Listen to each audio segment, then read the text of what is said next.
To see you again. Good to see you too. So looking at that ruling by the courts, of course the opposition leaders are very happy, and their supporters as well. They're saying at least now they've cut into half the chances of electoral malpractices. But is this it? Well, no, not really.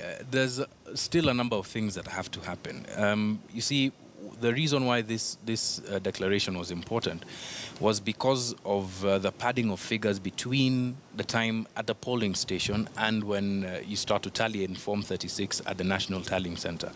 This time around, essentially, there's no it's perfunctory. I mean, if results are declared and they're final at the polling station, then the National Tallying Center really has no real role other than client service, I guess, if you'd call it that, between the IEBC and the public. So what that has done is that it's eliminated that in part. But it transfers pressure to the polling station, to the constituency level, for people to become a bit more crafty in how to steal. Ouch.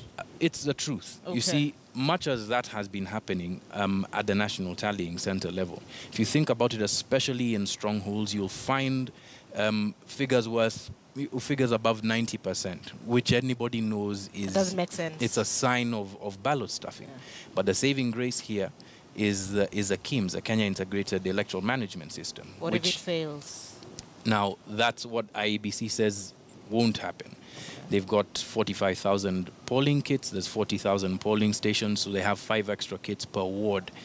So they say that it won't fail. But, you know, in the event that it does fail, then, of course, they can revert to manual tallying. You know, if that happens and there's no way of checking the valid votes, as in the people who access the polling station being valid votes, then the likelihood of that happens. The reason why we call this story the Kenya's new VIPs. Election VIPs is because not only is the pressure at the polling station, the pressure is on the presiding officer and the returning officer to ensure that everything at that level goes well, but also on the political parties. Sorry, go ahead. But then, you see, this also puts political parties in a very difficult position, because they have to make sure they have agents every single place.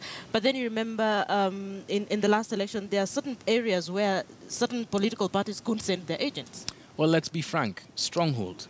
Strongholds in Western, Rift Valley, Central are guilty of this across the board, across almost every election since 1992. You don't allow party agents to be able to access polling stations, and then there's collusion between the returning officer or the presiding officer and party agents within a stronghold to be able to pad the figures.